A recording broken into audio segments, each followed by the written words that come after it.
What does welding have in common with wine? The answer is a man named Mitchell Katz. He's a steam fitter by day, winemaker by night, and he's partly responsible for bringing this old Livermore Valley winery back to life. Behind the label at Mitchell Katz Winery, meet the man who wears a lot of different hats. Some of the jobs we do are pretty intricate, so you have lots of parts and pieces. Lots of people work hard at their jobs day in and day out while dreaming of something bigger. For many, their plans remain unreachable, elusive, pipe dreams, if you will. Not so for Mitchell Katz. Well, I'm a little lonely in the construction business. There's not a lot of wine consumers in the construction business. Mitchell is a commercial steam fitter. He works 40 hours a week at his construction job in order to help pay for his other job, making wine. They're closet wine drinkers in the construction. Folks are not, however, shy about drinking wine here at Mitchell's namesake. This is the Mitchell Katz Winery at the old Ruby Hill Winery site. Now, if you're wondering how on earth a guy who works 2 jobs could afford this sprawling property, the answer's simple.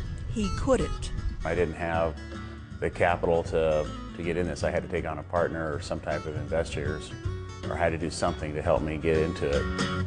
This winery building presented a unique opportunity for Mitchell and his investor because when they started, it wasn't much of a building at all. There's actually one picture of the old winery on fire. You see, they bought a burned-out old winery. A complete rebuild was in order. And because of its historic value, the winery had to be reconstructed to match its original 1887 design.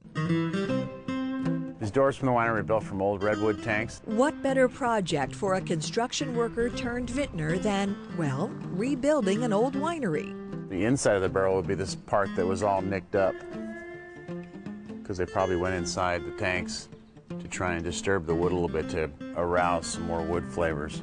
Every effort was made to salvage pieces of the historic building, right down to the wrought iron window covers and concrete windowsills. We have the old keystones from the door from the old original winery that were saved. There's also the old winery sign from the Ruby Hill Winery from 1887. Thousands of 120-year-old bricks survived the fire, too. See, none of the bricks are the same size. The various dimensions made working with the bricks more challenging. Probably just made more work for the masons when they had to do the work. They loved it. They enjoyed it. Visit Mitchell Katz Winery these days, and you might find the man himself behind the bar, serving up wine and enjoying his accomplishment.